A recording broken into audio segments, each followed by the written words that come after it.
Listen up or run for cover. Dropping knowledge from the people who have it to the people who need it. The real Bradley is dropping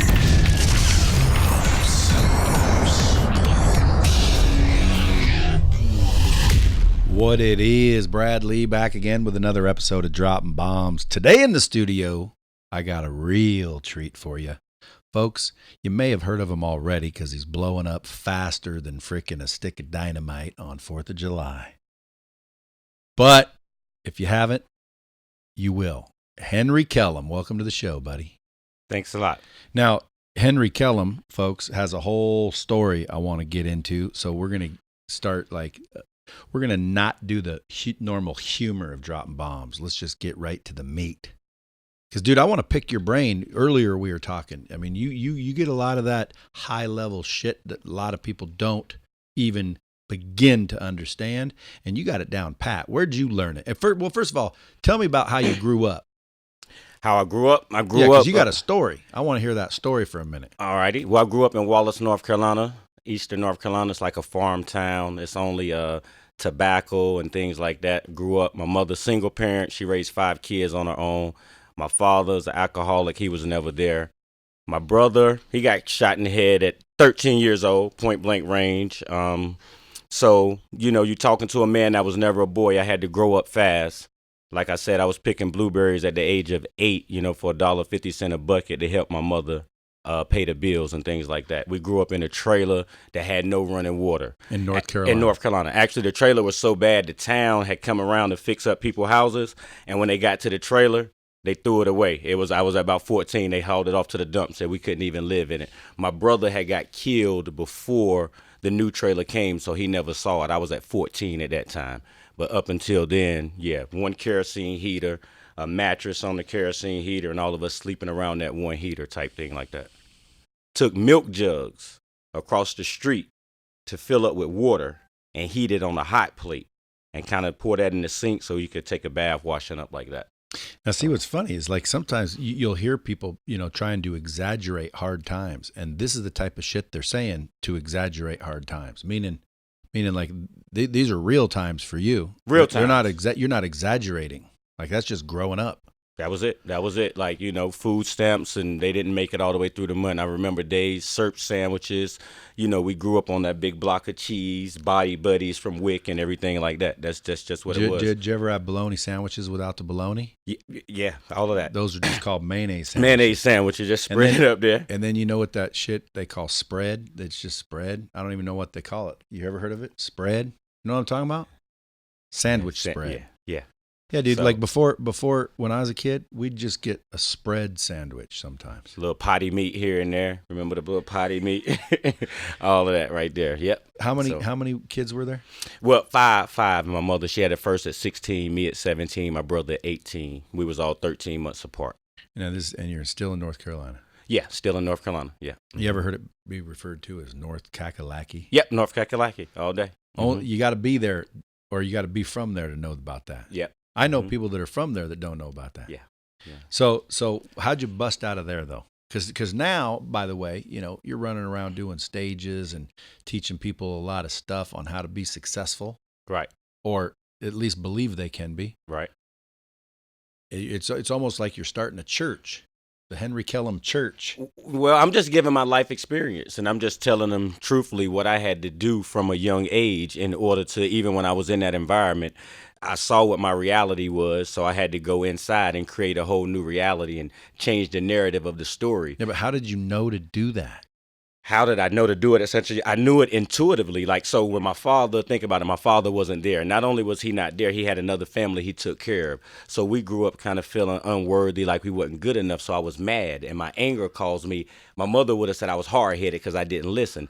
So I wouldn't listen to anybody because I was like, if my father doesn't care, nobody else cares. So that made me listen to that inner voice. It made me, I was walking around, I was mad, but I was quiet. And that made me listen to that inner voice. And I just began to trust that inner voice. I mean, hell, what did I have to lose? I ain't have nothing anyway. So it was like, I try anything at this point. And what was the first thing that started showing you like, hey, there's a way out of this?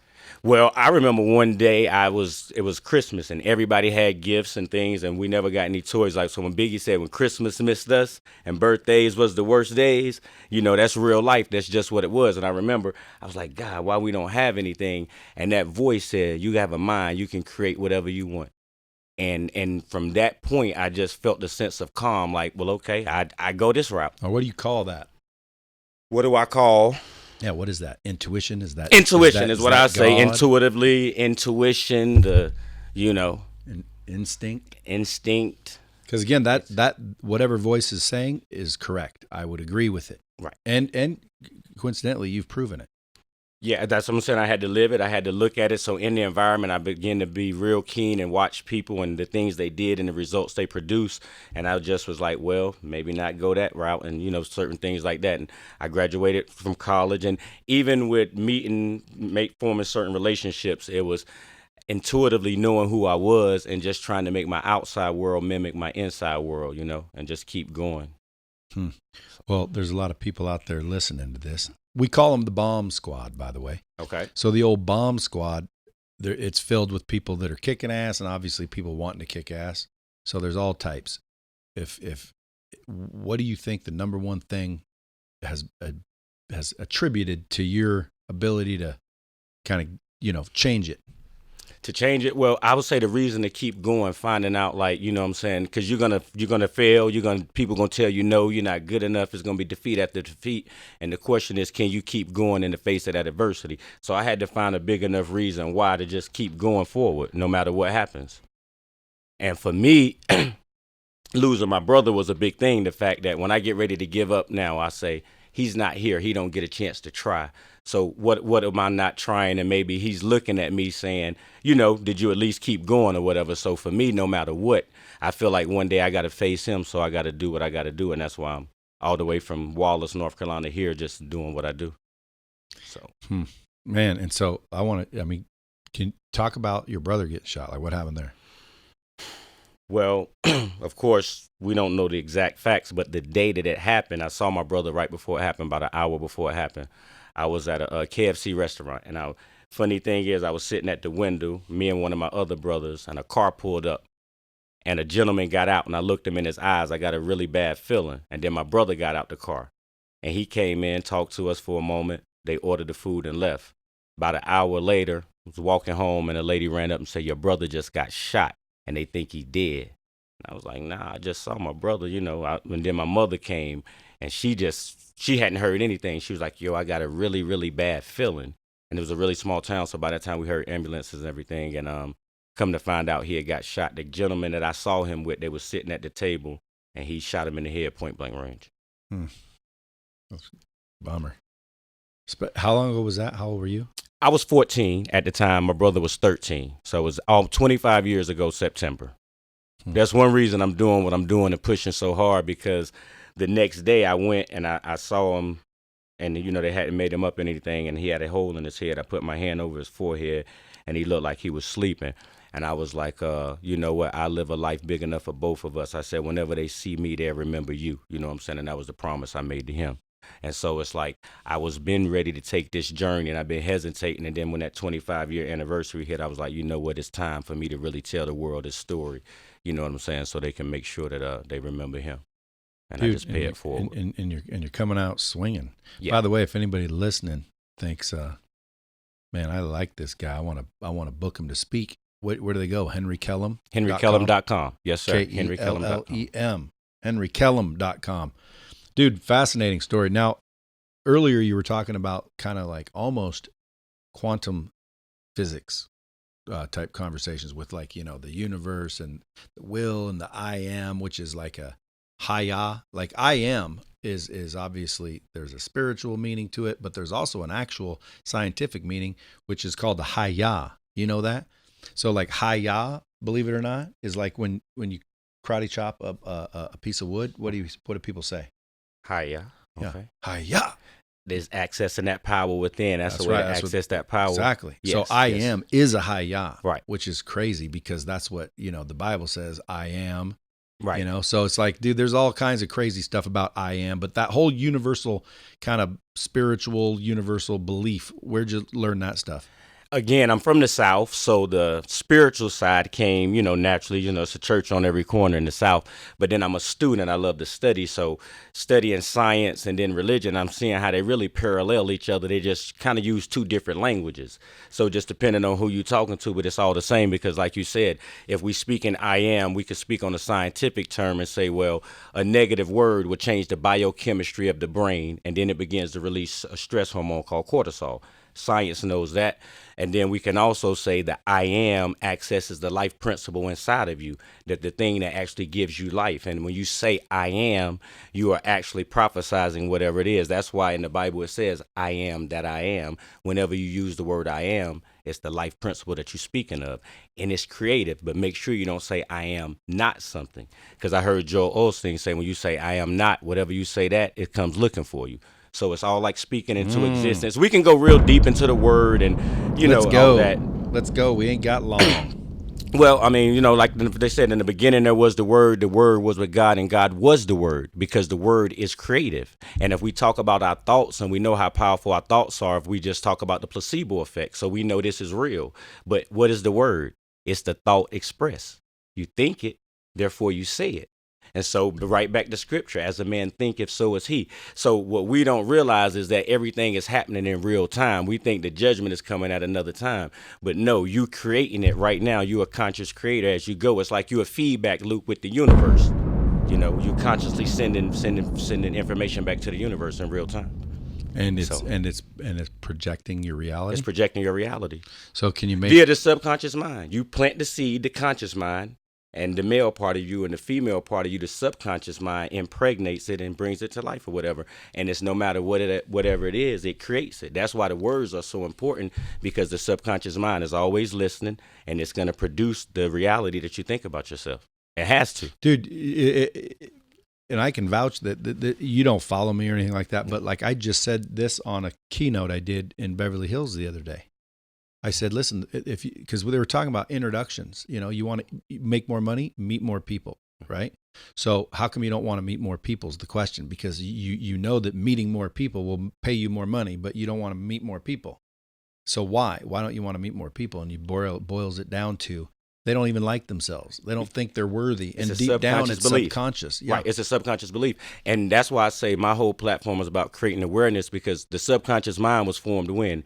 From an age of about 2 to 7. You didn't have a say-so in the matter. Your brain was in like a hypnotic state to where you mimic the environment, and you don't have a filter and no discernment. So you just picking up things, and 95% of your life is ran by the subconscious mind. So if you're not conscious of it, then it's below your awareness, subconscious. So you don't even understand that you're sabotaging yourself. So first we got to create awareness of it. We know what the subconscious mind is. We know where those beliefs was formed, because the beliefs drive our behaviors, which form our life. So first is understanding the subconscious mind and how it works via. So now you're traveling the countryside, teaching everybody how to do this? Just trying to create awareness of who we are, so we can change our perception, so we can create a different reality. And nobody's happy. So evidently it's something that we're not getting. Yeah. Well, what do you think it is? CBD? I think we need to know who we are. Create that self-awareness of who we are, so we can better relate to ourselves. We understand. Let me ask you a question. If I gave you $50,000-$60,000 right now, you wouldn't walk down the street and just give it to anybody or spend it on anything just because I gave it to you, right? Yeah, well, you're talking to the wrong dude for that.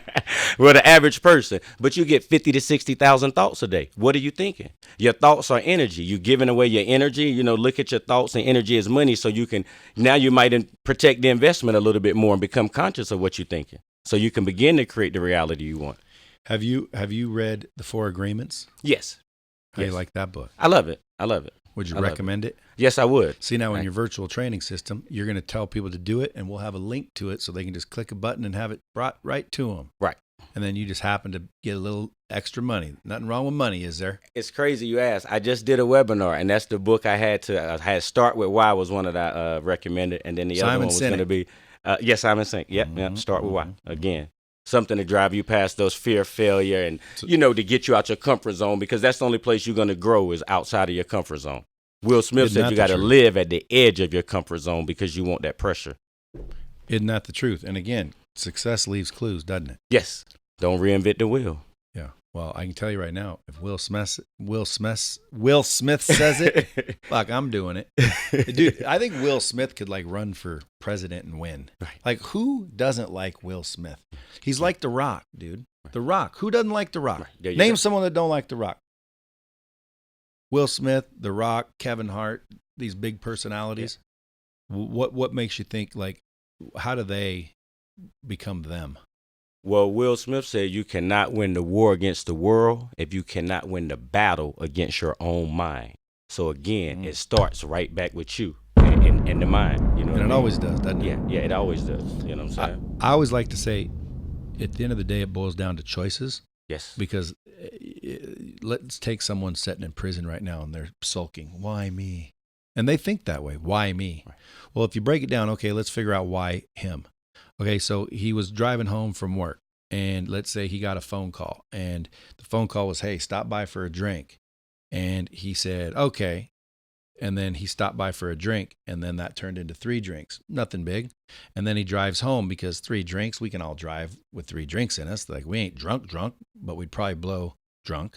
So he takes off out of here, and the car hits him, and bam, somebody dies, and they take his fucking blood, and he's now going to prison for killing this person because he's driving alcohol. Just like out this highway, this lady smoked weed 2 days earlier. Well, weed stays in your system. So this girl plowed into a bunch of workers on the highway, which shouldn't have been on the highway working anyway. But anyway, plowed into them, killed them all. They took her blood. She had weed in her blood from like a couple days ago. Prison, 40 years. So that type of crap, like just stupid shit that happens like that. Why her? Well, again, you can trace these things back. And why her? The decisions she made, the choices she made. If she said, I'm not getting stoned, when she got stoned, she wouldn't be in prison. If she didn't get in the van, if she didn't say yes, you see what I'm saying? If she didn't say no, like the choices you make determine the road you'll take. Right. Period. Right. So at the end of the day, I always look at, dude, what's the most common denominator? The choices. So if you can get someone just to start thinking about and making better choices, you know, you're already going to have an improved life. Yes. Would you agree? Yes.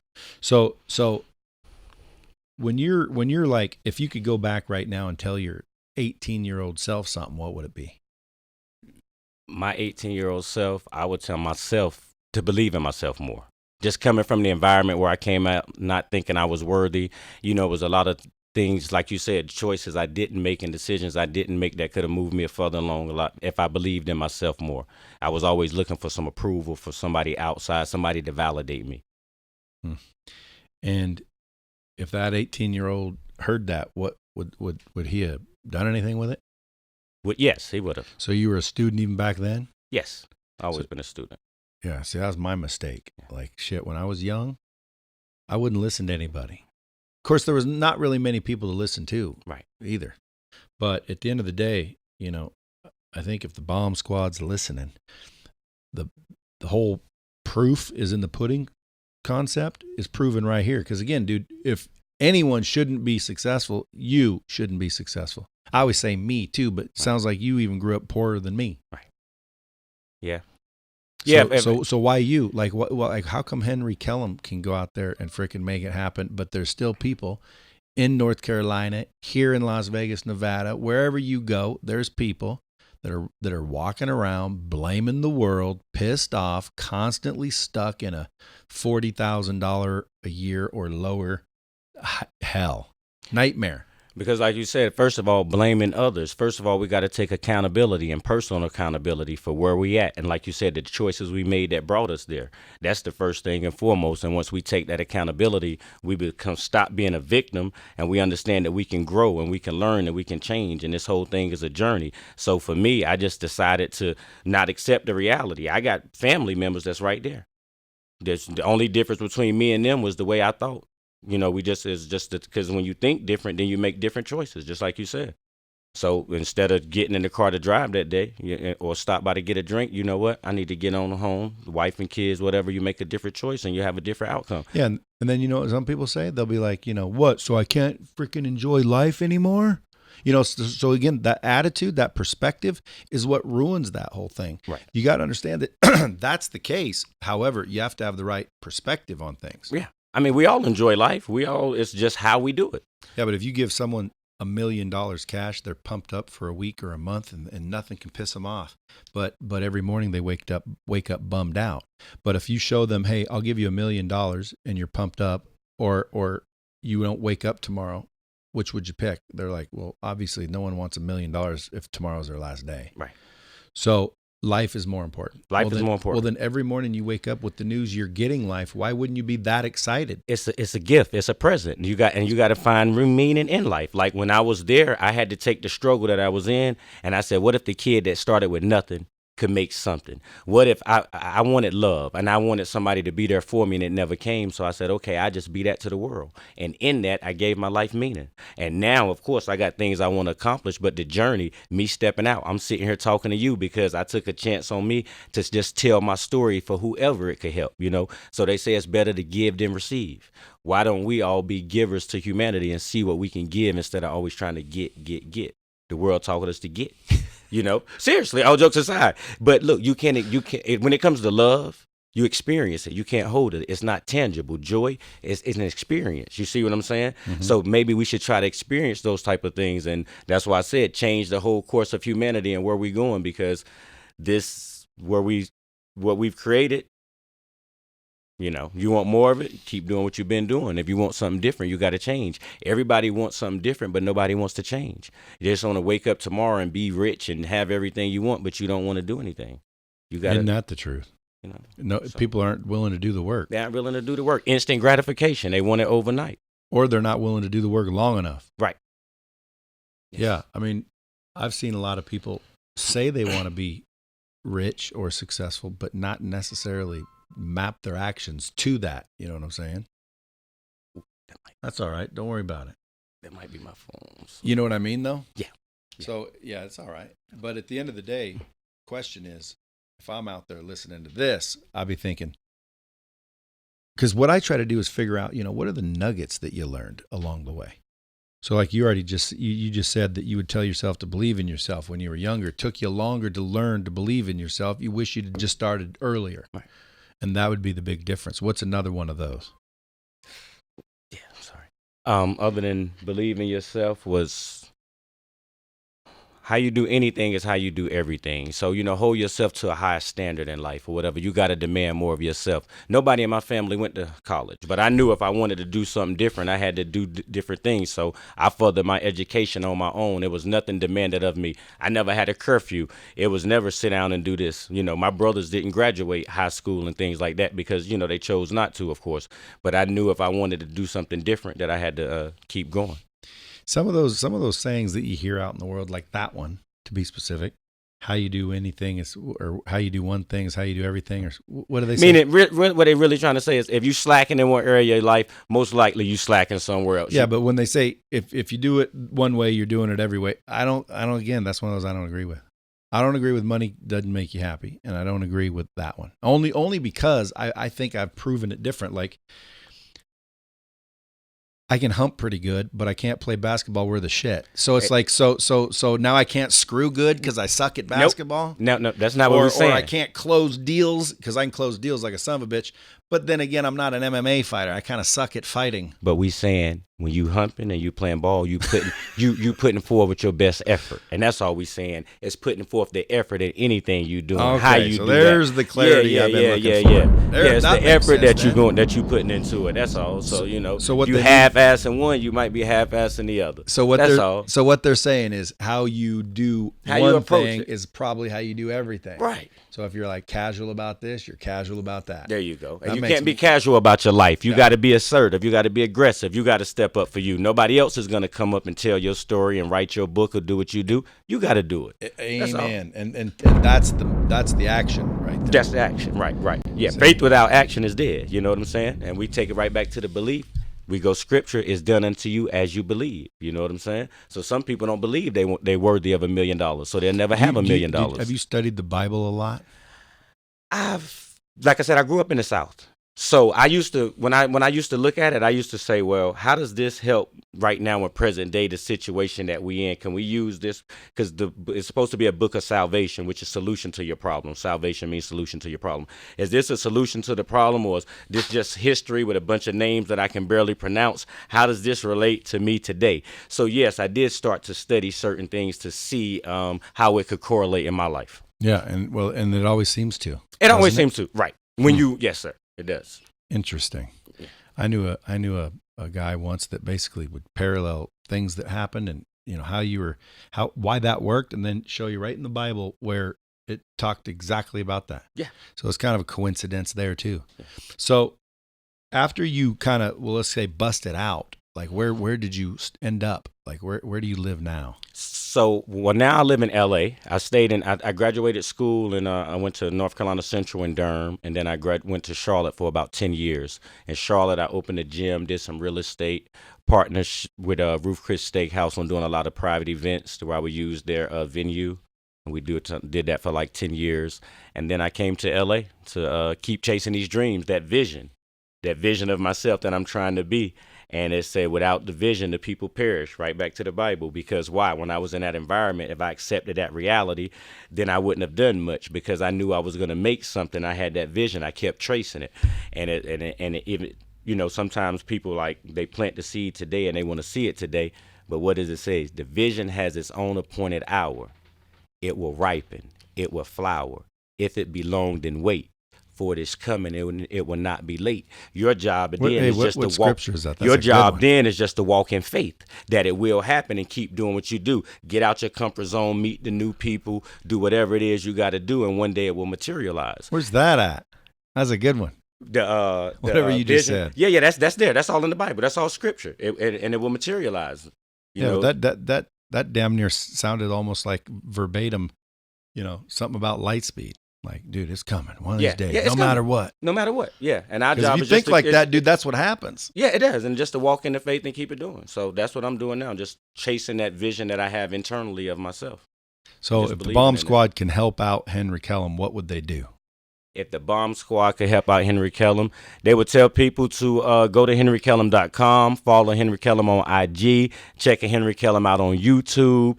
Everything, all HK is the new wave. Join the movement, become a high frequency member, and believe in yourself. And if you need a little inspiration and motivation, check me out. I got you. Dude, and listen, he's got all kinds of people reviewing, talking about they were down in the dumps. Now they're killing it. So it's almost like you got a little freaking cult started, little freaking gospel group. Yeah, well, but it's also, what if someone's thinking, oh man, this guy's gonna try to make me love Jesus? No, it's not even about that. It's not even. It just happens. It just happened to correlate with that. If you need that, it's all science backed and everything. It's just like, oh, that's what they was mentioning when they said that. But isn't it crazy that you can see scriptures that say it, and that'll cause some people to go, oh, this is hogwash. Right. Well, dude, look, if 2,000 years ago these writings are still true today, what would that tell you? Yeah. Success leaves clues. Yes. So, folks, you heard him. If you guys want to go deeper with this man, go to henrykellem.com, Kellem. What's your Instagram handle? Henry Kellem. Henry Kellem, folks. Yep. Go check him out. Give him a follow at least. Make sure you hashtag Bomb Squad. And if you're, an organization or a group listening, you want him to come speak at your event, dude, this guy packs the house, gets people crying, jumping up for joy, hugging each other afterwards, long lines to freaking get his signature. When's your book coming out? It's coming soon. HenryKellem.com if you guys want to pre-order his book. Until next time, kids, keep it real.